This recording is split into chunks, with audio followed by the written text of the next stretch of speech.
आकाशवाणी लखनऊ के 89वें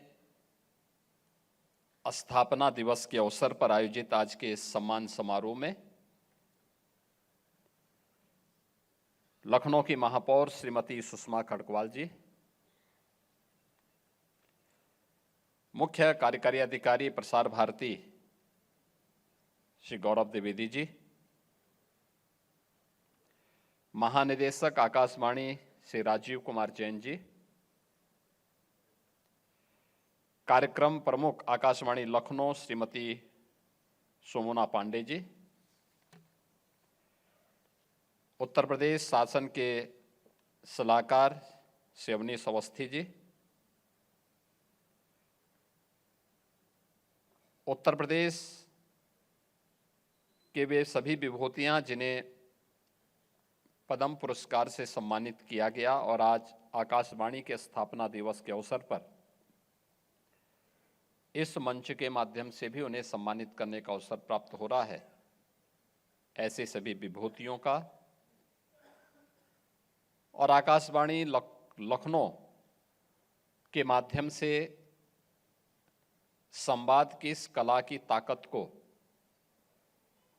देशवासियों के सामने प्रस्तुत करने वाले वे सभी यहाँ के उद्घोषक रहे हों, यहाँ के इंजीनियर रहे हों या इस केंद्र से जुड़े हुए अधिकारीगण रहे हों जिन्हें आज इस मंच ने सम्मानित किया है, मैं इन सब का आज के इस अवसर पर हृदय से अभिनंदन करता हूं, उन सबका स्वागत करता हूं। आकाशवाणी की इस शानदार यात्रा को लेकर के 88 वर्ष के लखनऊ आकाशवाणी के इस शानदार यात्रा को लेकर के आकाशवाणी लखनऊ को मैं हृदय से बधाई भी देता हूं। वास्तव में हम लोगों ने बचपन में सबसे पहली आवाज हमारे कानों में कोई पड़ी थी, तब स्मार्टफोन नहीं थे, लैंडलाइन फोन भी नहीं थे, बहुत कम थे, इक्के दुक्के। टेलीविजन का कहीं अता पता नहीं था। जो सबसे पहली आवाज हम लोगों के सामने पड़ी थी तो वो आवाज आई थी आकाशवाणी की।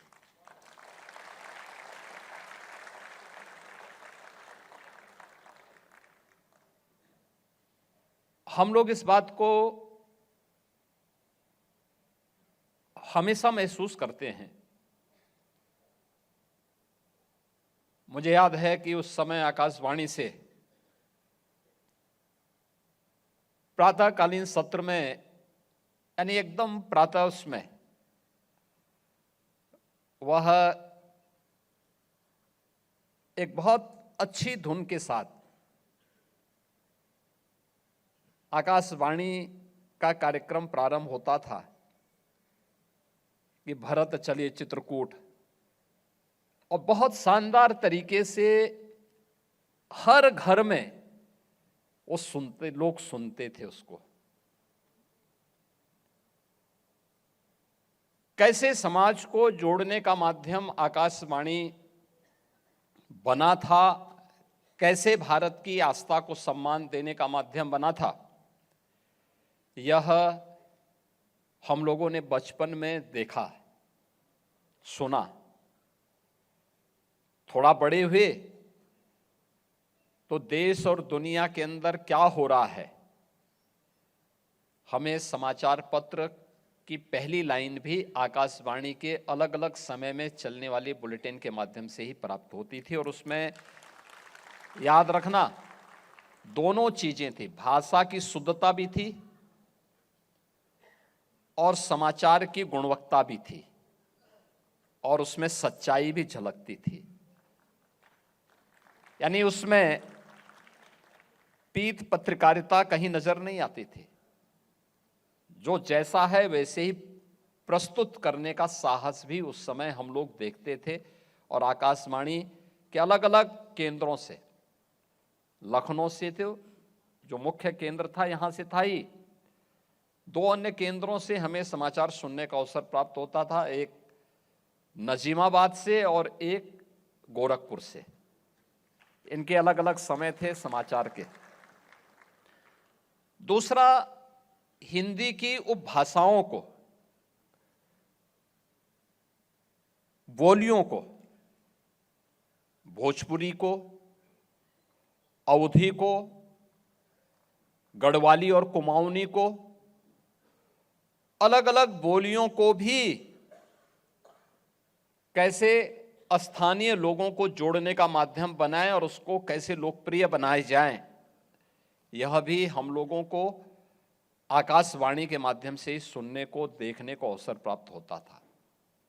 यानी केवल मनोरंजन नहीं था, ज्ञानवर्धन भी था, आस्था का सम्मान भी था, और साथ साथ स्थानीय लोक भाषा, लोक कला के लिए मंच का एक सशक्त माध्यम भी था।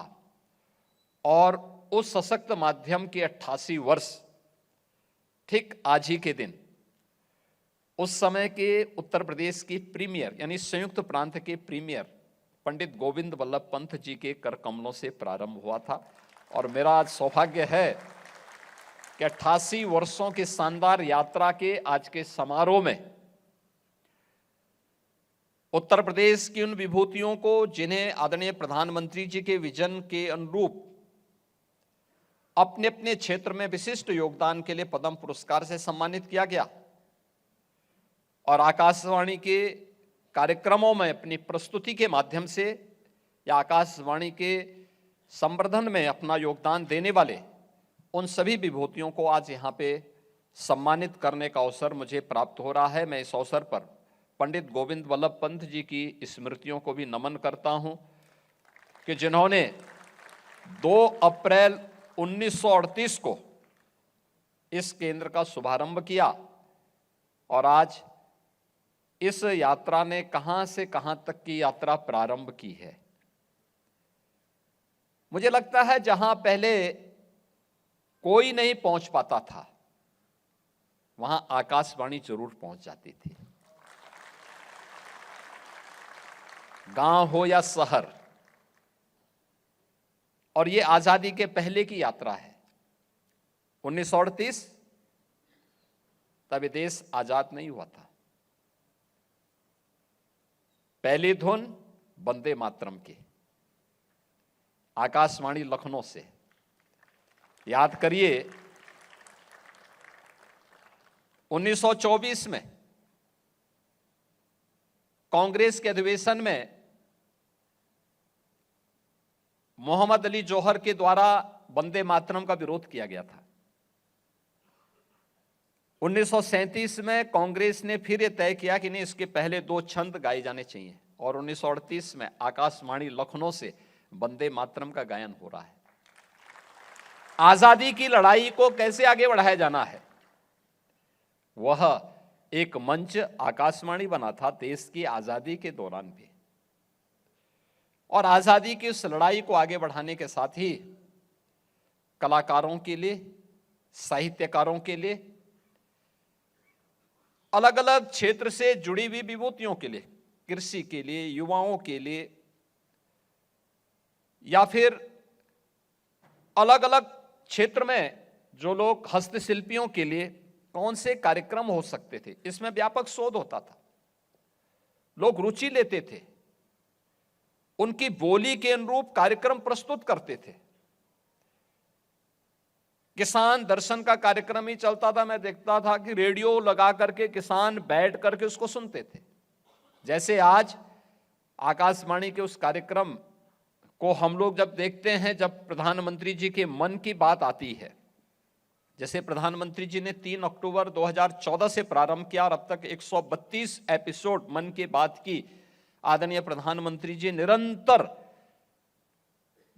देश के अलग अलग क्षेत्रों में क्या कुछ विशिष्ट हो रहा है,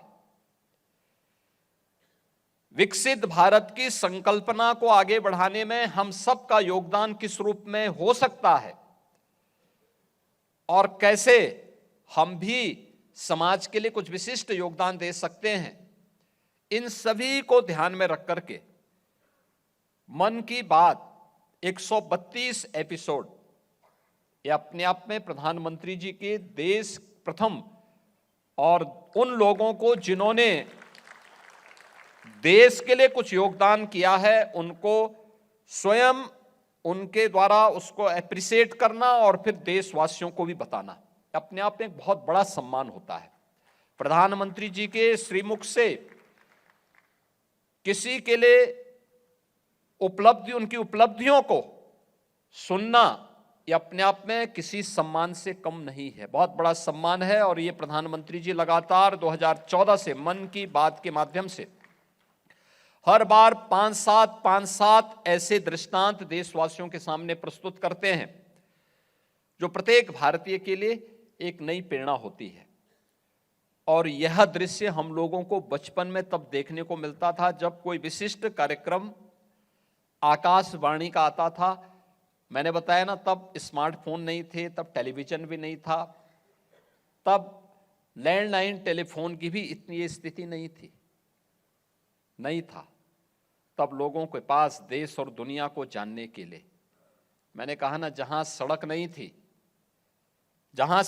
थी, जहां पगडंडी भी जाने के लिए नहीं थी, वहां रेडियो पहुंच चुका था, आकाशवाणी वहां पहुंच चुकी थी।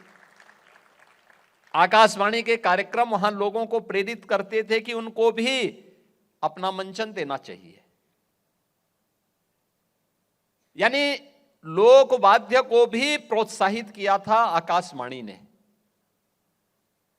जिन लोगों ने कभी सड़क नहीं देखी, कई किलोमीटर पैदल चल करके वे लोग अपने लोक वाद्य के साथ आकाशवाणी केंद्र में जाकर के उसका वादन करते थे, और तब जाकर के देश को पता लगता था कि ये भी कोई वाद्य है।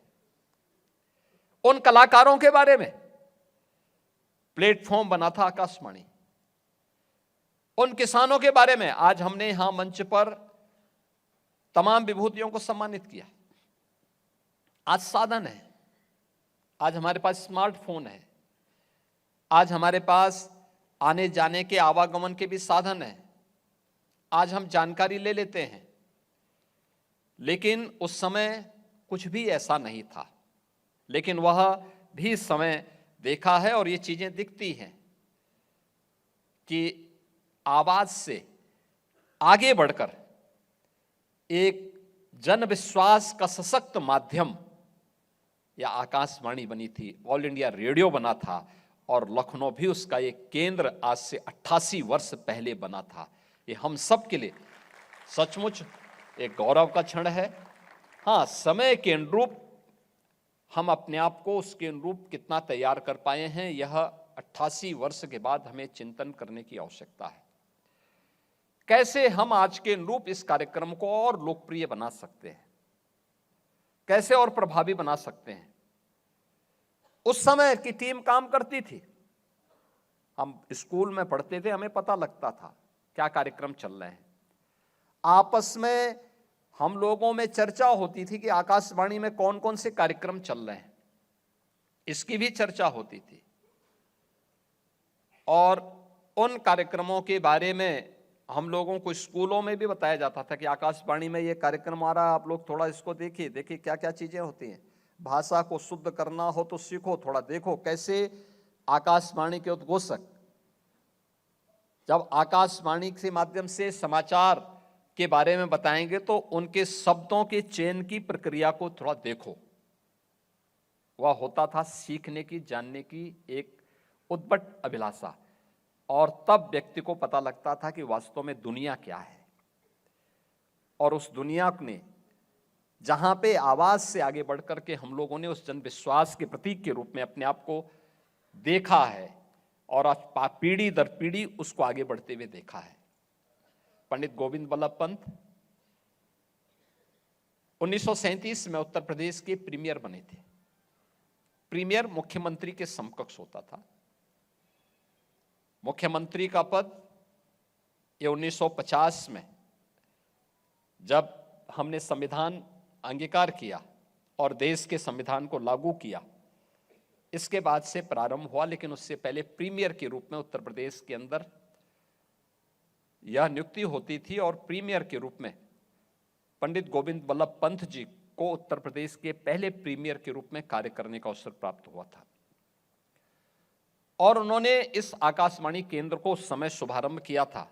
आज इस शानदार यात्रा के लिए मैं आकाशवाणी केंद्र को हृदय से अपनी बधाई देता हूं, अपनी शुभकामनाएं देता हूं।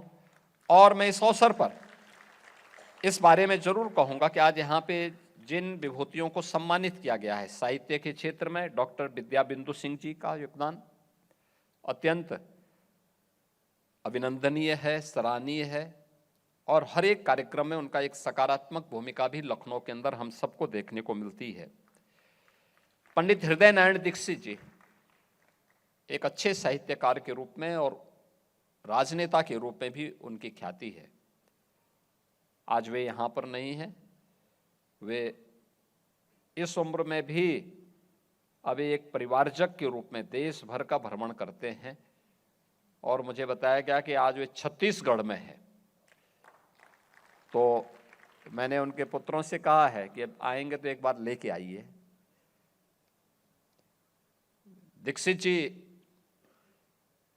ये रात्रि में ज्यादा काम करते हैं।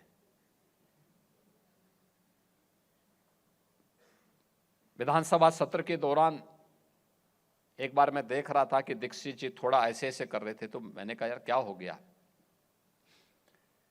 उन्होंने कहा नहीं विधानसभा ठीक चलेगी। और मैं देख रहा था कि विधानसभा सत्र को तो उन्होंने अच्छे ढंग से चलाया। मैंने उनको बाद में पूछा, मैंने कहा ऐसा क्यों। उन्होंने कहा देखिए मैं रात्रि को 12 बजे के साथ बाद मेरी लेखनी प्रारंभ होती है और ये सुबह 3 बजे 4 बजे तक चलती है। और मैंने कहा अगर इसी को आप उल्टा कर दें तो कि रात्रि को 10 बजे सो जाएं और सुबह 4 बजे से आप शुरू करें। उन्होंने कहा थोड़ा कठिन होता है, बहुत शोरगुल होता है, लोग मिलने वाले आते हैं, बहुत सारे लोग रहते हैं। मैंने कहा लेकिन दिनचर्या ठीक करनी पड़ेगी। और तब हम लोगों ने वहाँ पे एक योग के व्यक्ति को उनके साथ जोड़ा था कि आप इनको योगासन करवाइए, मॉर्निंग वॉक कराइए, थोड़ा प्राणायाम प्रारंभ करवाइए। और दीक्षित जी स्वस्थ हो गए और मुझे प्रसन्नता है कि उन्हें पद्म पुरस्कार से सम्मानित भी इस वर्ष किया गया है। हेल्थ स्वास्थ्य के क्षेत्र में डॉक्टर मंसूर हसन जी, प्रोफेसर सोनिया नित्यानंद जी जो हमारी केजीएमयू की इस समय कुलपति है, श्रीमती मालिनी अवस्थी जी। मैं तभी समझ गया कि मालिनी जी जरूर होंगे क्योंकि अवनीश अवस्थी जी आ रहे हैं, तो मैं समझ लिया था कि वो आ रहे हैं इसलिए क्योंकि सामान्य तो नहीं आते, लेकिन रिटायरमेंट के बाद का एक समस्या होती है कि अगर न गए तो शाम की भोजन, एक समय का भोजन बंद। तो शाम की रोटी बची रहे इसके लिए आवश्यक है कि सामने जाकर के ताली बजा लो। और वे आज यहां पर उपस्थित हुए, तो मैंने कहा सामने मत रहो, ऊपर ही आ जाइए।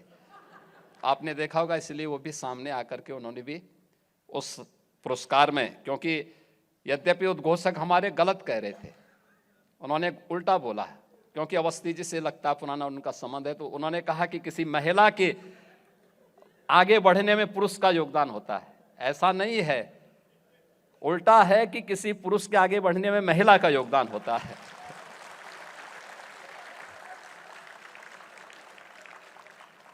लेकिन उन्होंने इसमें थोड़ा पक्ष ले लिया अवस्थी जी का।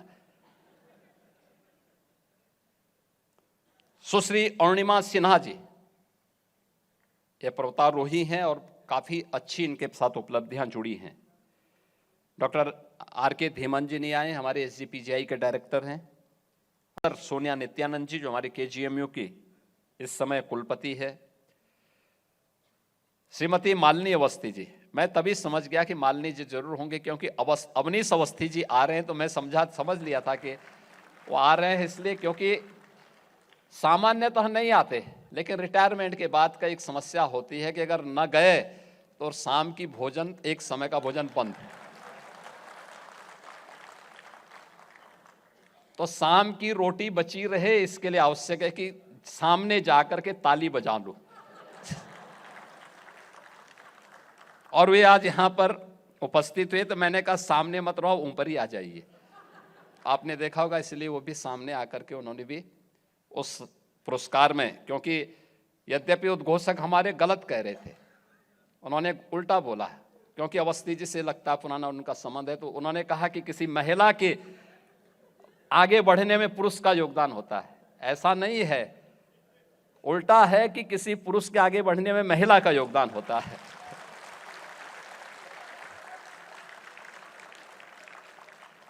लेकिन उन्होंने इसमें थोड़ा पक्ष ले लिया अवस्थी जी का। सुश्री अरुणिमा सिन्हा जी ये पर्वतारोही हैं और काफी अच्छी इनके साथ उपलब्धियां जुड़ी हैं। Doctor R K. धीमन जी नहीं आए, हमारे एसजीपीजीआई के डायरेक्टर हैं, अच्छा काम कर रहे हैं। रंगमंच के क्षेत्र में जिनका अपना नाम है, डॉक्टर अनिल रस्तोगी जी का, हमारे प्रगतिशील किसान श्री राम शरण वर्मा जी बाराबंकी के हैं और बहुत अच्छा काम कर रहे हैं, खेती किसानी। योग्यता है, शैक्षिक योग्यता 10 फेल है, अच्छे अच्छे कृषि वैज्ञानिक उनके सामने फेल हैं। मैं उनके खेत में गया हूं देखने के लिए।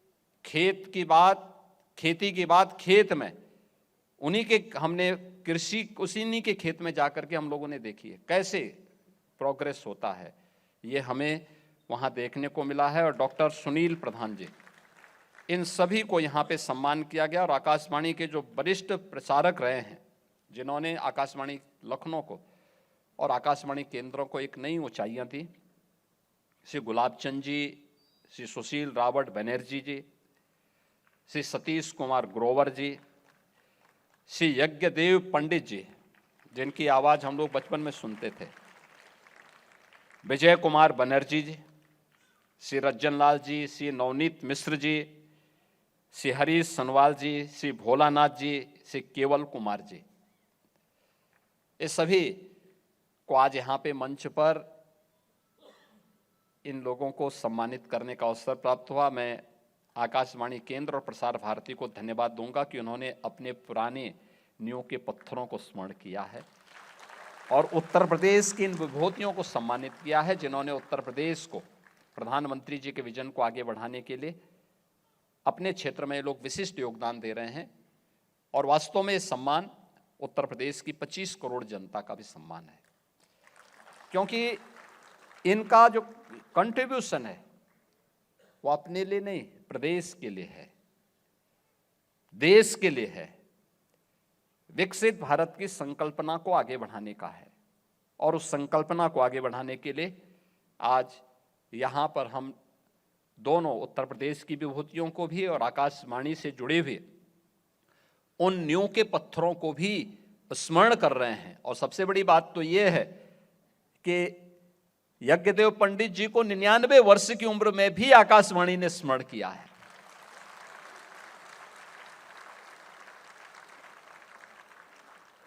निन्यानवे वर्ष की उम्र।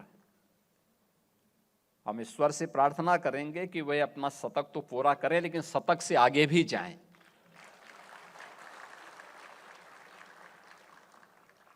और ये सचमुच किसी भी केंद्र के लिए अपने पुराने नींव के पत्थरों को ढूंढना, उनको सम्मानित करना, उनके लिए यह गौरव का क्षण होना चाहिए। आकाशवाणी केंद्र को यह सब देखने, सुनने और उसको जानने का एक अवसर प्राप्त हो रहा है।